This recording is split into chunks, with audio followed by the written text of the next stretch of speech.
I can't really name anyone that has so much integrity as she does to the things that she's accomplishing. It's pretty amazing.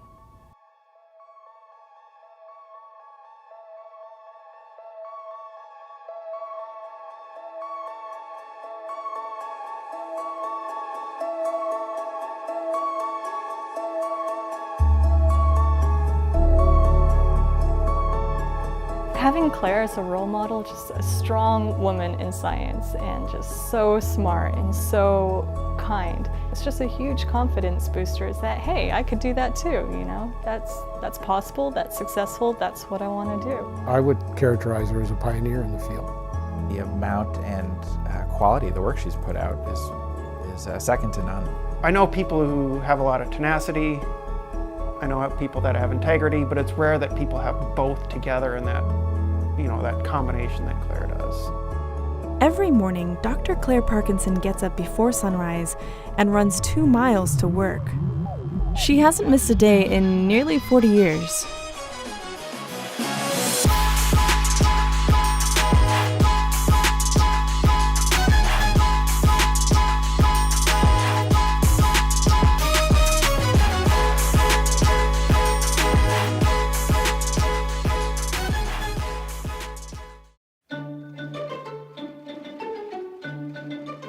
To know the evolution of sea ice and how we observe it from space is to know Claire.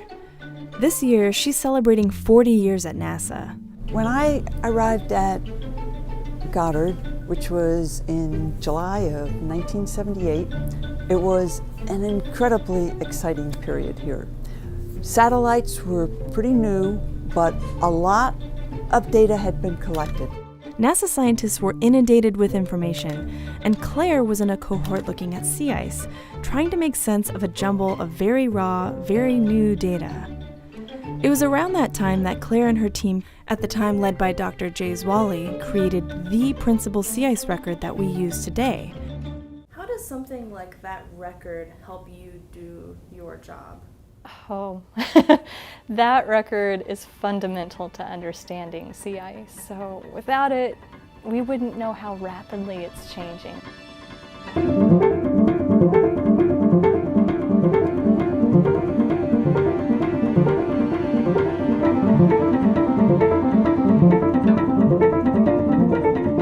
You may not realize it, but Claire's work studying the changing extent of the ice caps deeply affected our understanding of climate change, and relatedly, our understanding of how climate change affects life on Earth.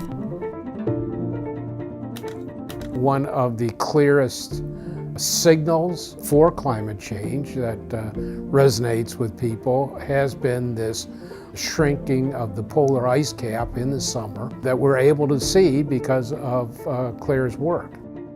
After we had a record that was about 15-20 years long, we started noticing that the extent of the ice in the Arctic was getting smaller over time. Sea ice is formed on the surface of the ocean, and therefore is made from seawater. The biggest concentration is in the Arctic, and it's also where the biggest loss in sea ice is occurring. Every year, NASA reports on the sea ice minimum and maximum extents. As expected, the data is concerning.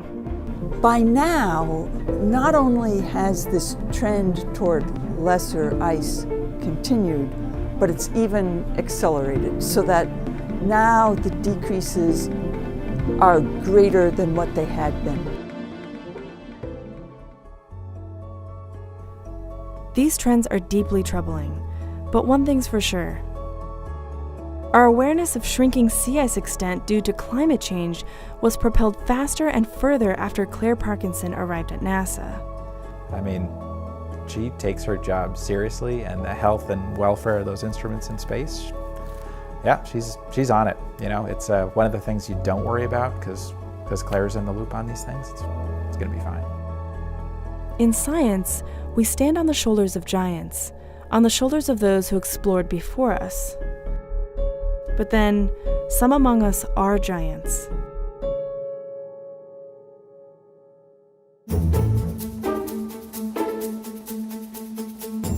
For us scientists, it's incredibly exciting to be studying these glaciers and ice sheets right now because they're doing something that hasn't happened in thousands of years. We're watching changes take place that haven't happened since the end of the last ice age.